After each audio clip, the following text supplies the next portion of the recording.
गुल प्लाजा में सैकड़ों खानदान उजड़ गए। गुल प्लाजा की आग ने कई जिंदगियां निगल ली। राख से लाशें निकलने लगी। फायर फाइटर समेत 28 अफराद जाँ बहक, 85 शहरी लापता। गुल प्लाजा की आग मुकम्मल तौर पर बुझा दी गई। कूलिंग का अमल जारी। गुल प्लाजा के कई हिस्से गिर गए।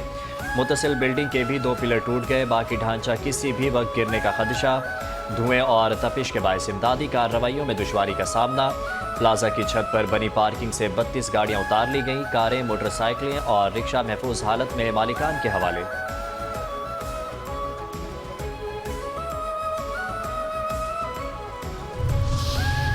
ख्वाजा जी लाए दूर की कौड़ी। 18वीं तरमीम एक दिकोसला साबित हुई। सारे इख्तियारात सूबाई हुकूमत को मुंतकिल हो गए। कराची में आतिशदगी का वाकया हमारे सिस्टम की तबाही की निशानी है। पाकिस्तान के इस्तेहकाम के लिए अब फैसले करना होंगे। वज़ीर दिफा ख्वाजा आसिफ का कौमी असम्बली में इजहार ख्याल। कहा, कराची में होने वाले वाकयात मुतकाजी हैं कि इख्तियारात निचली सतह पर मुंतकिल किए जाएं। सतम ज़रीफ़ी देखें कि जब भी डिक्टेटर्स आए उन्होंने बाख्तियार लोकल गवर्नमेंट मुतारिफ कराई। हम लोकल गवर्नमेंट के इलेक्शन नहीं कराते। इलेक्शन शेड्यूल भी आए तो बहाने करते हैं। हमारे मुल्क और सिस्टम की बका के लिए लोकल गवर्नमेंट को मजबूत करना होगा। अगर यही रहा तो फिर आखिर में वजारत दिफा की फायर ब्रिगेड ही आग बुझाने के लिए आएगी।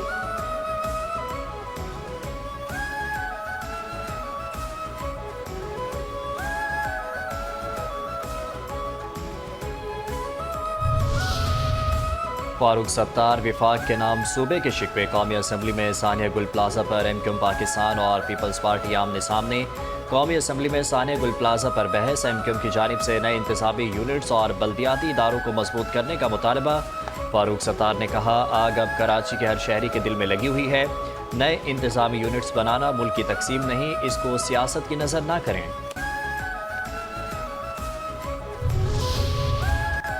अब्दुल कादिर पटेल का बड़ा इंकशाफ। गुल प्लाजा की एक मंजिल की मंजूरी थी, इसे बानी मुत्तहदा के गार्ड ने जिब्रन बढ़ाया। पीपल्स पार्टी के रुकने कौमी असम्बली अब्दुल कादिर पटेल का कौमी असम्बली में इजलास में इजहार ख्याल। कहा, एमक्यूएम हर बार पीपल्स पार्टी के साथ हुकूमत में शामिल रही। पीपल्स पार्टी पर जिम्मेदारी आती है तो मुत्तहदा पर भी आती है। जमात इस्लामी और एमक्यूएम ने 35 साल में कराची को यहाँ तक पहुँचाया। आप कराची के दावेदार न बने, गलती आपकी है। बिल्डिंग आपने बनाई। ऐसा नहीं हो सकता कि गुल प्लाजा का जिक्र करूं और बल्दिया टाउन का जिक्र ना करूं। जंजीर दरवाजे पर लगाकर 360 अफराद मरे, किसी को मदद ना करने दी गई। सानह बल्दिया का नाम क्यों नहीं लेते?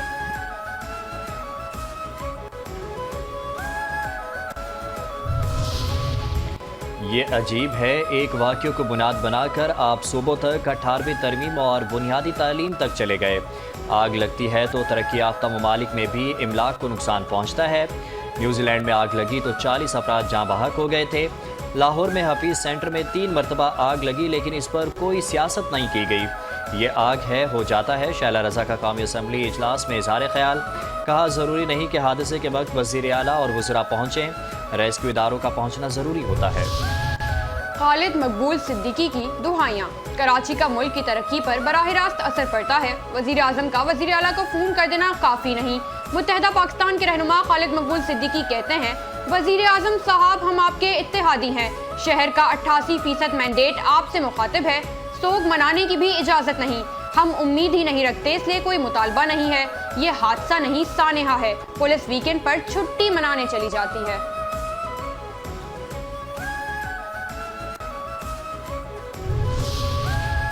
गुल प्लाजा की आग तपिश सेनेट तक जा पहुंची। कराची के साने पर हर पाकिस्तानी को दुख है। ये अफसोसनाक वाक़या है। एमक्यूएम की शिकायतों पर हम नजर सानी कर लेंगे। वज़ीर आज़म के मुशीर राना सनाउल्लाह कहते हैं, हमने अपोजिशन को कई बार कहा मुज़ाकरात के लिए बैठें। अपोजिशन को चाहिए कि वो वज़ीर आज़म के ऑफ़र को कबूल करे। ये पहली मरतबा हुआ कि कायदे ऐवान और अपोजिशन लीडर में राबता नहीं था। कायदे ऐवान और कायदे हिज़्ब इख्तिलाफ के बगैर ऐवान चल नहीं सकता।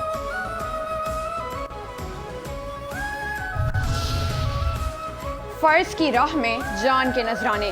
गुल प्लाजा में फायर फाइटर के वालिद ने भी जामे शहादत नोश किया। कौमी असम्बली इजलास में एमक्यूएम रहनुमा अमीनुल हक का इजहार ख्याल। कहा, गुल प्लाजा में आतिशदगी के 45 मिनट बाद फायर टेंडर्स पहुंच गए थे। गुल प्लाजा में आतिशदगी का वाकया इंतहाई अफसोसनाक है। हाफिज नईमुर रहमान की सियासी पॉइंट स्कोरिंग शुरू। बिलावल भुट्टो की लॉन्चिंग गुल प्लाजा में चल रही है। अमीर जमात इस्लामी पाकिस्तान हाफिज नईमुर रहमान का सानिया गुल प्लाजा पर वज़ीर आला सिंध से इस्तीफे का मुतालबा। 1 फरवरी को कराची में मिलियन मार्च का ऐलान। लाहौर में प्रेस कॉन्फ्रेंस में कहा, क्या कराची के लोग कभी आग तो कभी गटर में गिरते रहेंगे। गुल प्लाजा सानिया की तहकीकात होनी चाहिए कि ये आग कैसे लगी। बिल्डिंग कंट्रोल डिपार्टमेंट का जायजा लेने की ज़रूरत है। वहाँ करप्शन और लूटमार हो रही है। जितनी भी पार्टियां हुकूमत में आती हैं वो बल्दियाती इंतखाबात नहीं करवाना चाहती। कौन पहुंचा गुल प्लाजा के मलबे पर। वफाकी वजीर तजारत सरदार जाम कमाल खान का गुल प्लाजा का दौरा। आतिशज़दगी से कीमती इंसानी जानों के ज़िया पर इजहार अफसोस। कहा, वफाकी हुकूमत की जानिब से गुल प्लाजा पर पहुंचा हूँ। वजीर आज़म ने खास हिदायत की है कि लोगों से यकजहती करें। गुल प्लाजा का सानहा बहुत बड़ा है। वफाक और सिंध हुकूमत मिलकर अपनी जिम्मेदारी अदा करेगी। तमाम हुकूमती मशीनरी जिला इंतजामिया यहाँ है। सूबाई हुकूमत और मेयर कराची के मुख्तलिफ उमूर पर काम होते हैं।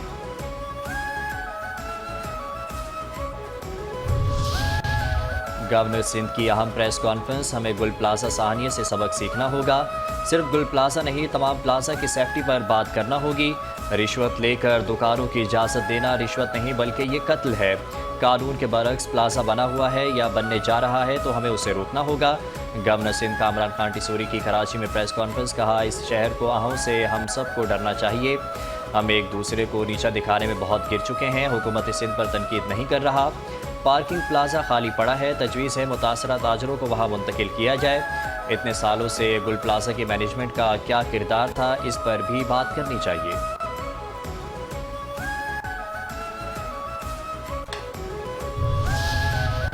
शर्जील मेमन की वजाहतें। गुल प्लाजा में रेस्क्यू ऑपरेशन चल रहा है। लाशें निकाली जा रही हैं। सिंध के सीनियर वजीर शर्जील इनाम मेमन कहते हैं, जो लाशें शनाख्त के काबिल नहीं उनकी शनाख्त DNA से की जा रही है। खिलौनों की दुकानों और इलेक्ट्रॉनिक आइटम्स में बैटरियां होती हैं। वजीर आला सिंध ने जो कमेटी बनाई है वो एक एक चीज को देखेगी। जो भी मुहर्रकात सामने आएंगे वो सबको बताए जाएंगे। हुकूमत आवाम की बेहतरी के लिए फैसले करती है। पूरे मुल्क की 90% बिल्डिंग्स में फायर अलार्म और एग्जिट मौजूद नहीं।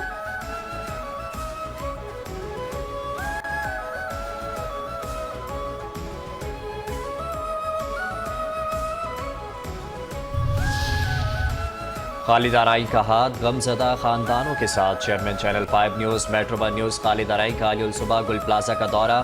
मुतासरीन के अहल खाना से मुलाकात की। चेयरमैन खालिद आराई ने कहा, बहुत बड़ा सानिया है जो शहीद हुए। अल्लाह ताला उनकी मग़फ़िरत फरमाए और लवाहिकीन को सब्र जमील अता करे।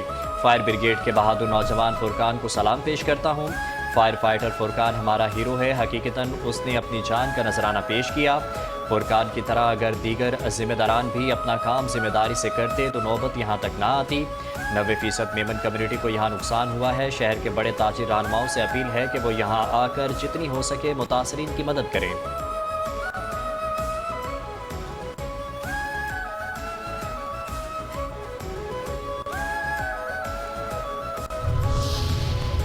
स्विट्जरलैंड में वर्ल्ड इकोनॉमिक फोरम का 56वां सालाना इजलास।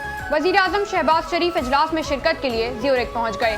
नायब वजीर आजम और वजीर खारजा इसहाक डार, वफाकी वजीर अहद खान चीमा, मोहम्मद औरंगजेब, अता तारर, तारिक फातमी भी वजीर आजम के हमरा। इजलास के मौके पर वजीर आजम की मुख्तलिफ आलमी रहनुमाओं से मुलाकातें भी मुतवक्के हैं।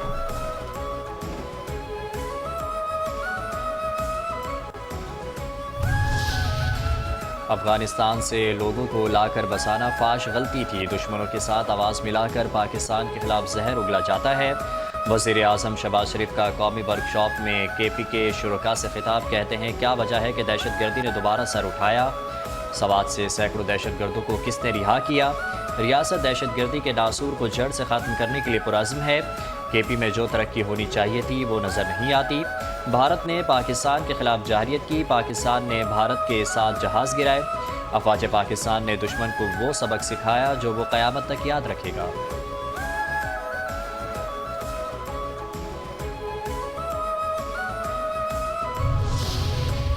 फील्ड मार्शल साहब, welcome to national police academy. Field marshal Syed Asim Munir का नेशनल पुलिस अकेडमी का दौरा। वजीर दाखिला और दीगर आला हुक्काम फील्ड मार्शल के हमरा थे। कमांडेंट नेशनल पुलिस अकेडमी ने फील्ड मार्शल का इस्तकबाल किया। पुलिस के चाको चौबंद दस्ते ने उन्हें गार्ड ऑफ ऑनर पेश किया। फील्ड मार्शल ने यादगार शोहदा पर हाजिरी दी और फूल रखे। पुलिस के शोहदा को भरपूर अंदाज में खिराज अकीदत पेश किया। फील्ड मार्शल सैयद आसिम मुनीर ने पुलिस एहलकारों की कुर्बानियों को सराहा। अवामी एतमाद को कानून नाफिज करने वाले इदारों की बुनियाद करार देते हुए कहा कि मजबूत और अवाम दोस्त पुलिस दाखिली सलामती के लिए नागुज़ीर है। कानून और अमन का निफाज पुलिस की मुकद्दस अमानत है। मुसल्लह अफवाज हमेशा पाकिस्तान पुलिस के शाना बशाना खड़ी रहेंगी। मार्का हक के बाद JF-17 थंडर की बहुत डिमांड है। JF-17 की अहमियत यूरोपियन जहाज़ों से ज़्यादा बढ़ गई है। वज़ीर दिफा ख्वाजा आसिफ कहते हैं बहुत से ममालिक JF-17 थंडर तैयारे खरीदने के लिए तैयार हैं। ये नहीं बता सकता कि किस मुल्क के साथ हम मुआहदा करने जा रहे हैं।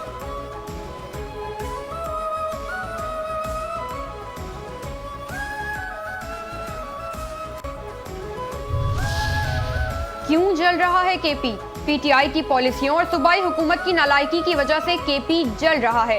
केपी हुकूमत की कारकर्दगी कोई नहीं, ये सियासी कार्ड खेलते रहे। दहशतगर्दों से कोई हमदर्दी नहीं हो सकती, इनके खिलाफ कार्रवाई जरूर होगी। कौमी असम्बली इजलास में वजीर मुमलिकत दाखिला तलाल चौधरी का इजहार ख्याल। कहा नेशनल एक्शन प्लान पर सूबाई हुकूमतों ने अमल दरामद करना है। PTI दौरे हुकूमत में नेशनल एक्शन प्लान 2 बना था। नेशनल एक्शन प्लान पर तमाम सियासी जमातें मुत्तफिक हुई। रोजाना की बुनियाद पर इंटेलिजेंस बेस्ड ऑपरेशन हो रहे हैं। केपी में इस वक्त जो कुछ हो रहा है, सूबाई हुकूमत ऑन बोर्ड है। केपी में 14 साल से एक ही जमात की हुकूमत है।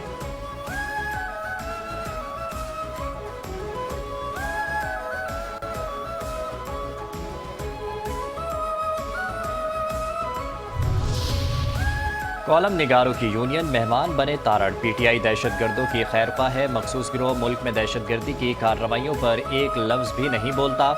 टिकटॉक पर शोबदाबाजी की सियासत की हौसला शिकनी करनी है। Pakistan federal union of columnist और क्रिएटर्स की तकरीब हलफबरदारी से वफाकी वज़ीर इत्तलात और नशरियात अताउल्लाह तारड़ का खिताब। कहा दहशतगर्दों का खात्मा करेंगे, शरपसंदी फैलाने वालों को कानून के सामने जवाब देना पड़ेगा।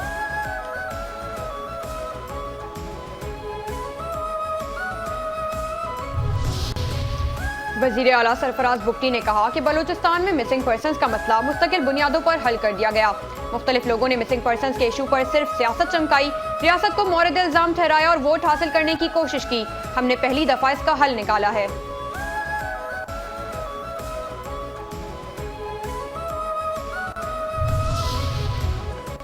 कराची के इलाके जेल चौरंगी के करीब शहरी से डकैती, डाकू 62 लाख रुपए लूट कर फरार। डाकू की फायरिंग की जद में आकर 25 साल राहगीर वकार अहमद जाँ बहक। पुलिस के मुताबिक शहरी क्लिफ्टन में बैंक से रकम निकाल कर गाड़ी की अदायगी के लिए जेल चौरंगी शोरूम पहुंचा था। उसने गाड़ी से पैसे निकाले तो डाकू पीछा करते हुए पहुंचे और लूटमार की।